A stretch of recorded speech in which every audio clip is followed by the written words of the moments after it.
ನಮಸ್ಕಾರ ಎಲ್ಲರಿಗೂ Kuvempu academy YouTube ಚಾನಲ್ಗೆ ಸ್ವಾಗತ. ಯಾರಾದರೂ ಹೊಸದಾಗಿ ನಮ್ಮ ಚಾನಲನ್ನು ವೀಕ್ಷಿಸ್ತಾ ಇದ್ದರೆ ಸಬ್ಸ್ಕ್ರೈಬ್ ಮಾಡಿ, ಹಾಗೆ ಬೆಲ್ ಐಕನನ್ನು ಪ್ರೆಸ್ ಮಾಡಿ. ನಾವು ಇಂದು ಫೆಬ್ರವರಿ ತಿಂಗಳ ಪ್ರಚಲಿತ ಘಟನೆಗಳನ್ನು ನೋಡ್ತಾ ಇದ್ದೇವೆ. ಪ್ರಮುಖವಾದಂತಹ ಪ್ರಶ್ನೆಗಳ ಮುಖಾಂತರ ಈ ತರಗತಿಯನ್ನು ಪ್ರಾರಂಭಿಸೋಣ. ಮೊದಲನೆಯ ಪ್ರಶ್ನೆ ಹೀಗಿದೆ: ಭಾರತದ ಮೊದಲ ಗಾಜಿನ ಸಮುದ್ರ ಸೇತುವೆ ಎಲ್ಲಿ ಕಂಡುಬರುತ್ತದೆ? ಒಂದನೇದು ತಮಿಳುನಾಡು, ಎರಡನೇದಾಗಿ ಕೇರಳ, ಮೂರನೇದಾಗಿ ಒಡಿಸ್ಸಾ, ನಾಲ್ಕನೇದಾಗಿ ಸಿಕ್ಕಿಂ. ಇದಕ್ಕೆ ಸರಿಯಾದಂತಹ ಉತ್ತರ ಆಪ್ಷನ್ 1 ತಮಿಳುನಾಡು ಆಗಿದೆ. ಈ ಸುದ್ದಿ ಯಾಕೆ ಈಗ ಸುದ್ದಿಯಲ್ಲಿದೆ ಅಂತಕ್ಕಂಥದ್ದು, ತಮಿಳುನಾಡಿನ ಮುಖ್ಯಮಂತ್ರಿಯಾದಂಥ ಎಂ.ಕೆ. ಸ್ಟಾಲಿನ್ ಅವರು ಕನ್ಯಾಕುಮಾರಿಯಲ್ಲಿ ಭಾರತದ ಮೊದಲ ಗಾಜಿನ ಸೇತುವೆಯನ್ನು ಉದ್ಘಾಟಿಸಿದರು. ಆದ್ದರಿಂದ ಈ ವಿಷಯವನ್ನು ನಾವು ಸುದ್ದಿಯಲ್ಲಿ ಕಾಣ್ತೇವೆ. ಕನ್ಯಾಕುಮಾರಿ ಅಂತಕ್ಕಂಥ ತಮಿಳುನಾಡಿನ ಸ್ಥಳದಲ್ಲಿ ಈ ಗಾಜಿನ ಸೇತುವೆಯನ್ನು ಉದ್ಘಾಟಿಸಿದ್ದಾರೆ. ಇದರ ಗಾತ್ರ 77 ಮೀಟರ್ ಉದ್ದವನ್ನು ಹೊಂದಿದೆ, 10 ಮೀಟರ್ ಅಗಲವನ್ನು ಹೊಂದಿರತಕ್ಕಂಥದ್ದು. ಇದು ಏನನ್ನು ಸಂಪರ್ಕವನ್ನು ಕಲ್ಪಿಸುತ್ತೆ ಅಂದರೆ ವಿವೇಕಾನಂದ ಶಿಲ್ಪ ಸ್ಮಾರಕ ಮತ್ತು ತಿರುವಳ್ಳುವರ್ ಪ್ರತಿಮೆಗೆ ಸೇತುವೆ ಮತ್ತು ಸಂಪರ್ಕವನ್ನು ಕಲ್ಪಿಸುವಂಥದ್ದಾಗಿದೆ. ಆದ್ದರಿಂದ ಇದು ಸುದ್ದಿಯಲ್ಲಿ ಕಾಣ್ತೇವೆ. ಇದು ಗಾಜಿನ ಪಾದಚಾರಿ ಮಾರ್ಗದಿಂದ ಅರಬ್ಬಿ ಸಮುದ್ರ ಮತ್ತು ಬಂಗಾಳ ಕೊಲ್ಲಿ ಮತ್ತು ಹಿಂದೂ ಮಹಾಸಾಗರದ 360 ಡಿಗ್ರಿ ನೋಡಲು ಸಿಗುವುದು. ಆದ್ದರಿಂದ ಈ ಸೇತುವೆ ಪ್ರಮುಖವಾಗಿ ಕಂಡುಬರುತ್ತೆ. ಮುಂದಿನ ಪ್ರಶ್ನೆಯನ್ನು ನೋಡೋಣ. ಮುಂದಿನ ಪ್ರಶ್ನೆ ಹೀಗಿದೆ: ಸಾವಯವ ಮೀನುಗಾರಿಕೆ ಕ್ಲಸ್ಟರ್ ಅನ್ನು ಭಾರತದ ಯಾವ ರಾಜ್ಯದಲ್ಲಿ ಪ್ರಾರಂಭಿಸಲಾಗಿದೆ? Option A Kerala, option B Tamil Nadu, option C Sikkim, option D Arunachal Pradesh. ಇದಕ್ಕೆ ಸರಿಯಾದಂಥ ಉತ್ತರ ಆಪ್ಷನ್ ಸಿ ಸಿಕ್ಕಿಂ ಆಗಿದೆ. ಈ ಸಾವಯವ ಮೀನುಗಾರಿಕೆ ಕ್ಲಸ್ಟರ್ ಅನ್ನು ಪ್ರಧಾನಮಂತ್ರಿ ಮತ್ಸ್ಯ ಸಂಪದಾ ಯೋಜನೆ ಅಂತಕ್ಕಂಥದರ ಅಡಿಯಲ್ಲಿ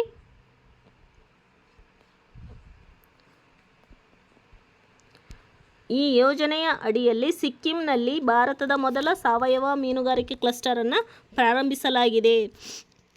ಇದು ಹಾನಿಕಾರಕ ರಾಸಾಯನಿಕಗಳು, ಪ್ರತಿಜೀವಕಗಳು ಅಥವಾ ಕೀಟನಾಶಕಗಳ ಬಳಕೆಯಿಲ್ಲದೆ ಪರಿಸರ ಸ್ನೇಹಿ ಮೀನು ಕೃಷಿಗೆ ಆದ್ಯತೆಯನ್ನು ನೀಡಲಾಗಿದೆ. ಪರಿಸರ ಮಾಲಿನ್ಯವನ್ನು ತಗ್ಗಿಸುವುದು ಮತ್ತು ಜಲವಾಸಿ ಪರಿಸರ ವ್ಯವಸ್ಥೆಯನ್ನು ಸಂರಕ್ಷಿಸುವುದಾಗಿ ಇದರ ಪ್ರಮುಖ ಅಂಶಗಳಾಗಿದೆ. ಇದರ ಪ್ರಾಥಮಿಕ ಆದ್ಯತೆ ಅಮೂರ್ ಕಾರ್ಪ್ ಮೀನಿಗೆ ಇದರ ಪ್ರಾಥಮಿಕ ಆದ್ಯತೆಯಾಗಿದೆ. ಅಮೂರ್ ಕಾರ್ಪ್ ಅಂತಕ್ಕಂಥ ಮೀನು ಇದರ ಪ್ರಮುಖ ಆದ್ಯತೆಯಾಗಿದೆ. ಇದರ ಪ್ರಮುಖ ಪಾಲುದಾರರು ಯಾರಪ್ಪ ಅಂದರೆ ನಬಾರ್ಡ್ ಇದರ ಪ್ರಮುಖ ಪಾಲುದಾರರಾಗಿದ್ದಾರೆ.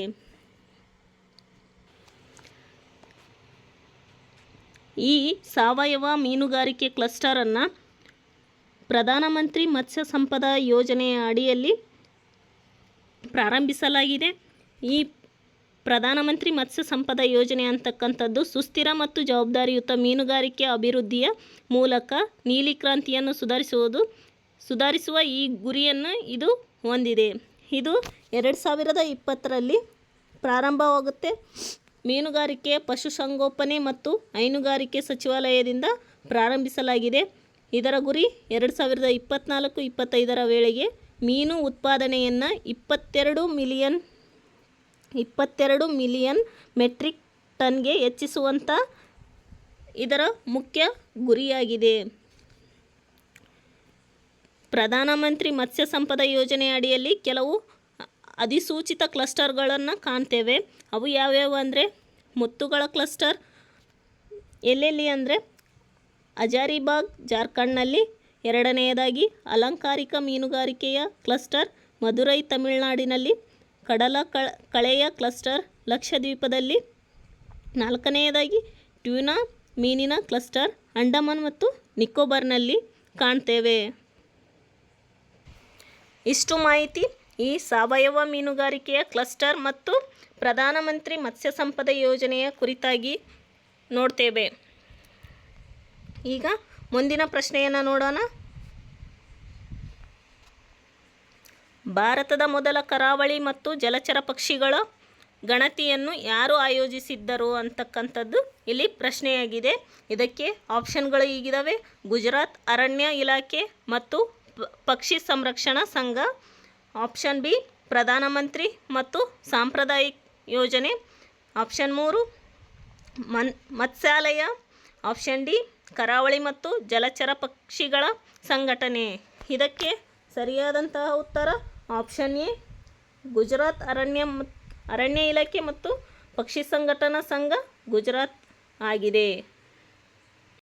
ಈ ವಿಷಯ ಯಾಕೆ ಸುದ್ದಿಯಲ್ಲಿದೆ ಅಂದರೆ ಭಾರತದ ಮೊದಲ ಕರಾವಳಿ ಮತ್ತು ಜಲಚರ ಪಕ್ಷಿಗಳ ಗಣತಿಯನ್ನು 2025 ಜನವರಿ 3 ಮತ್ತು 5 ಗುಜರಾತಿನ ಜಾಮ್ನಗರದ ಸಾಗರ ರಾಷ್ಟ್ರೀಯ ಉದ್ಯಾನವನ ಮತ್ತು ಸಾಗರ ಅಭಯಾರಣ್ಯದಲ್ಲಿ ನಡೆಸಲಾಗಿತ್ತು. ಆದ್ದರಿಂದ ಈ ವಿಷಯವನ್ನು ನಾವು ಸುದ್ದಿಯಲ್ಲಿ ಕಾಣ್ತೇವೆ. ಇಲ್ಲಿ ಯಾವ ಥರದ ಪಕ್ಷಿಗಳನ್ನು ಕಾಣ್ಬೋದು ಅಂದರೆ ಉದಾಹರಣೆಗೆ ಕ್ರೌಂಚ್ ಕೊಕ್ಕರೆಗಳು, ಶೂಬಿಲ್ಗಳು ಮತ್ತು ಐಬಿಎಸ್ ಬಕಗಳು ಮತ್ತು ರಾಜಹಂಸದಂಥ ಪಕ್ಷಿಗಳನ್ನು ಇಲ್ಲಿ ನಾವು ಕಾಣ್ಬೋದು. ಅಂದರೆ ನೀರು ಹಕ್ಕಿ ಅಂದರೆ ಆಳವಿಲ್ಲದ ನೀರಿನಲ್ಲಿ ಅಲಿದಾಡುವಂಥ ಉದ್ದವಾದ ಕಾಲುಗಳು ಉಳ್ಳಂಥ ಕುತ್ತಿಗೆಗಳು ಮತ್ತು ಕೊಕ್ಕೆಗಳನ್ನು ಹೊಂದಿರತಕ್ಕಂಥ ಪಕ್ಷಿಗಳು ಇಲ್ಲಿ ಕಾಣ್ಬೋದು. ಇವು ಸಾಮಾನ್ಯವಾಗಿ ಮೀನು, ಕಪ್ಪೆ ಮತ್ತು ಜಲಚರ ಪಕ್ಷಿಗಳನ್ನು ತಿಂತವೆ. ಆದ್ದರಿಂದ ಇವುಗಳನ್ನು ನೀರು ಹಕ್ಕಿ ಅಂತ ಕರಿತೇವೆ. ಇದನ್ನು ಆಯೋಜಿಸಿದವರು ಗುಜರಾತ್ ಅರಣ್ಯ ಇಲಾಖೆ ಮತ್ತು ಪಕ್ಷಿ ಸಂರಕ್ಷಣಾ ಸಂಘ ಗುಜರಾತ್ನವರು. ಇಷ್ಟು ಈ ಕರಾವಳಿ ಮತ್ತು ಜಲಚರ ಪಕ್ಷಿಗಳ ಗಣತಿಯ ಪ್ರಮುಖ ವಿಷಯವಾಗಿದೆ. ಈಗ ಮುಂದಿನ ಪ್ರಶ್ನೆಯನ್ನು ನೋಡೋಣ. ಸರಿಯಾದ ಜೋಡಿಯನ್ನು ಆಯ್ಕೆ ಮಾಡಿ.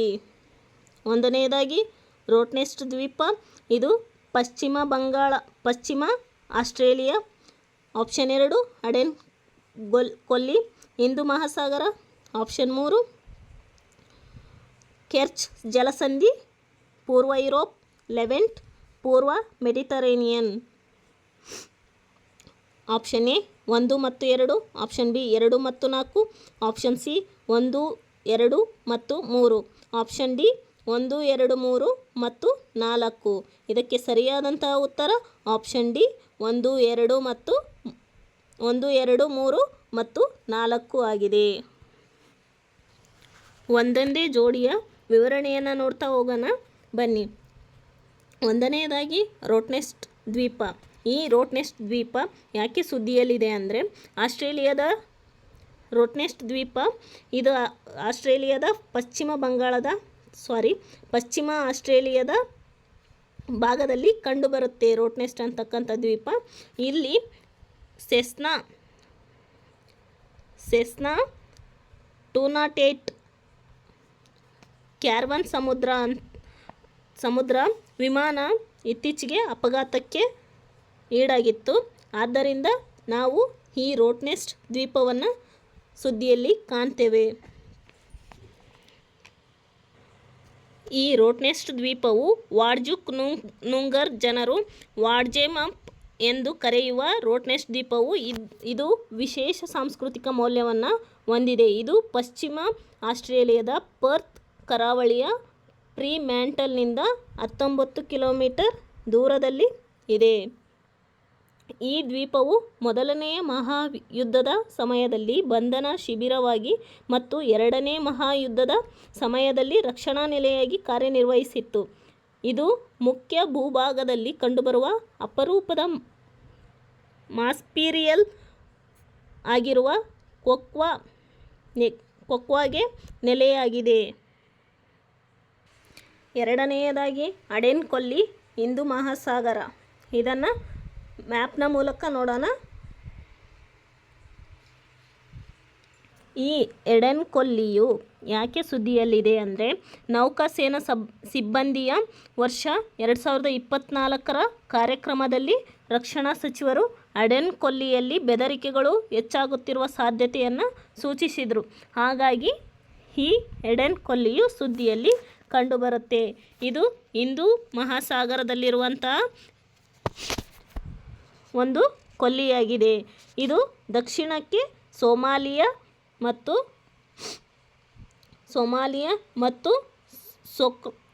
ಸೊಕೋಟ್ರಾ ದ್ವೀಪಗಳನ್ನು ಹೊಂದಿದೆ. ಉತ್ತರಕ್ಕೆ ಯೆಮೆನ್, ಪೂರ್ವಕ್ಕೆ ಅರಬ್ಬಿ ಸಮುದ್ರವನ್ನು ಮತ್ತು ಪಶ್ಚಿಮಕ್ಕೆ ಜಿಬೌಟಿಯನ್ನು ಹೊಂದಿದೆ. ಇದು ಸೊಮಾಲಿಯಾ ಸಮುದ್ರಕ್ಕೆ ಗಾರ್ಡ್ಫುಯಾ ಕಾಲುವೆಯ ಮುಖಾಂತರ ಮತ್ತು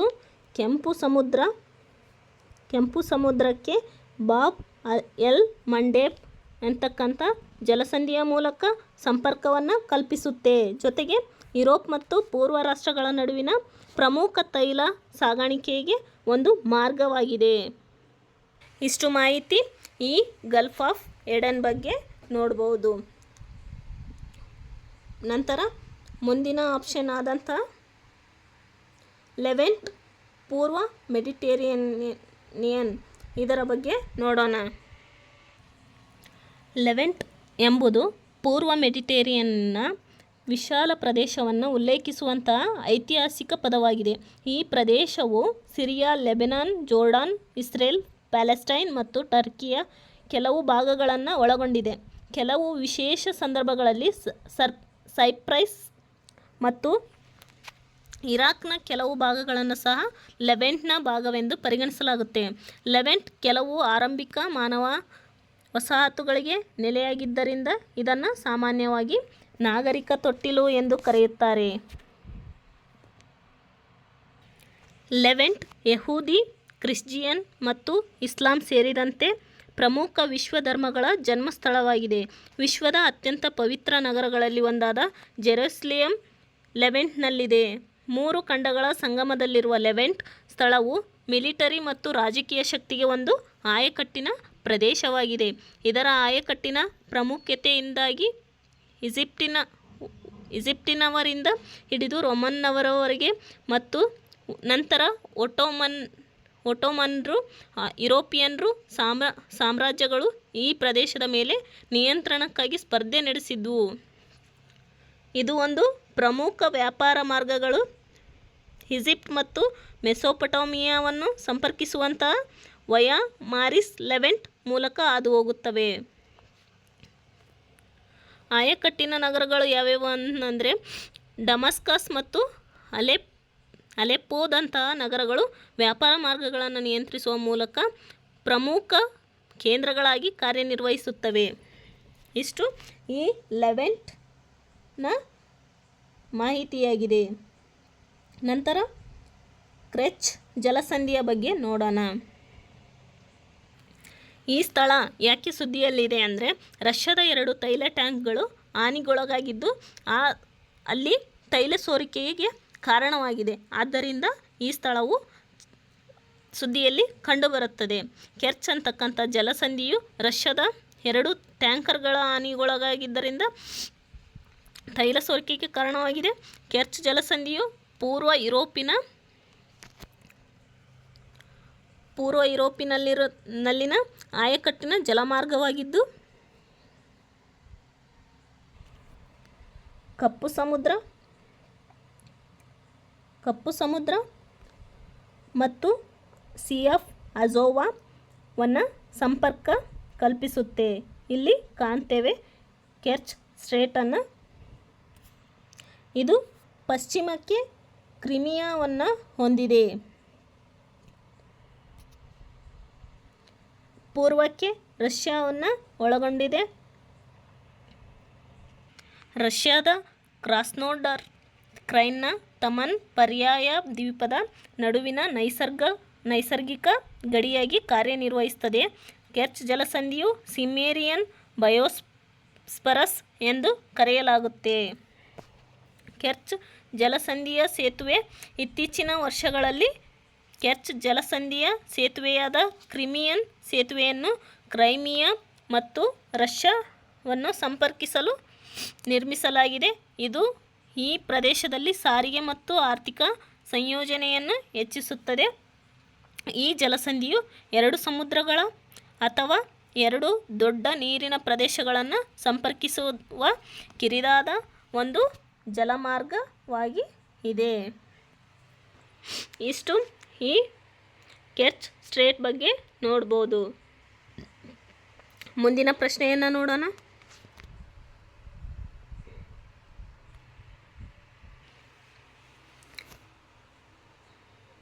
ಗ್ರೀನ್ಲ್ಯಾಂಡ್ ಬಗ್ಗೆ ಈ ಕೆಳಗಿನ ಹೇಳಿಕೆಗಳನ್ನು ಗುರುತಿಸಿ.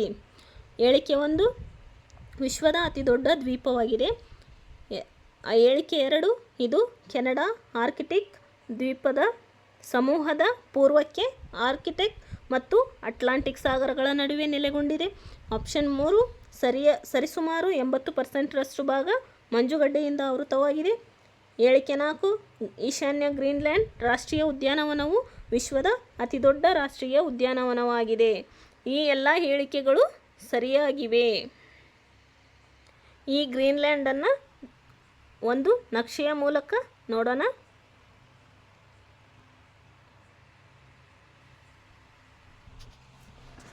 ನಕ್ಷೆಯ ಮುಖಾಂತರ ನಾವು ಗ್ರೀನ್ಲ್ಯಾಂಡನ್ನು ನೋಡ್ಬೋದು. ಈ ಗ್ರೀನ್ಲ್ಯಾಂಡ್ ಯಾಕೆ ಸುದ್ದಿಯಲ್ಲಿದೆ ಅಂದರೆ ಅಮೇರಿಕದ ಅಧ್ಯಕ್ಷರಾದಂಥ ಡೊನಾಲ್ಡ್ ಟ್ರಂಪ್ ರವರು ಗ್ರೀನ್ಲ್ಯಾಂಡನ್ನು ಸ್ವಾಧೀನಪಡಿಸಿಕೊಳ್ಳುವುದಾಗಿ ಹೇಳಿದರು. ಅವರು ಗ್ರೀನ್ಲ್ಯಾಂಡ್ ಪ್ರದೇಶದ ಸೇನಾ ಕಾರ್ಯತಂತ್ರದ ಮಹತ್ವವನ್ನು ಒತ್ತಿ ಹೇಳಿದರು.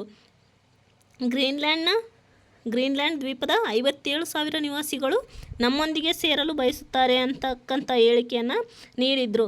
ಆದರೆ ಡೆನ್ಮಾರ್ಕ್ನ ಪ್ರಧಾನಿಯಾದಂಥ ಮೆಟ್ಟೆ ಫ್ರೆಡೆರಿಕ್ಸೆನ್ ರವರು ಗ್ರೀನ್ಲ್ಯಾಂಡ್ ಮಾರಾಟಕ್ಕಿಲ್ಲ ಅಂತ ದೃಢವಾಗಿ ಪ್ರತಿಕ್ರಿಯೆಯನ್ನು ನೀಡಿದರು.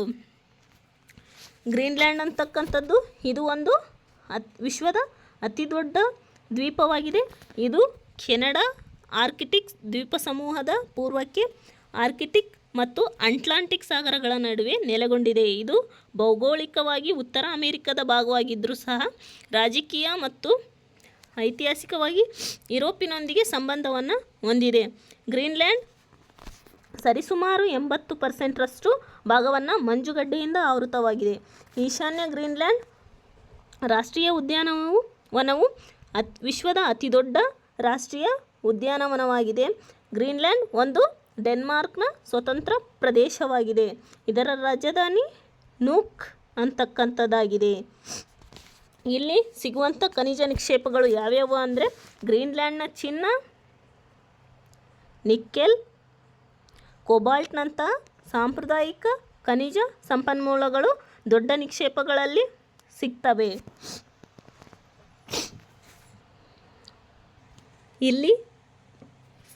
ಇಲ್ಲಿ ಅತಿ ಅಪರೂಪವಾದಂತಹ ಭೂ ಖನಿಜಗಳು ಸಹ ದೊಡ್ಡ ನಿಕ್ಷೇಪಗಳು ಸಿಗ್ತವೆ. ಅವು ಯಾವ್ಯಾವಪ್ಪ ಅಂದರೆ ಡಿಸ್ಪೋಸಿಯಮ್,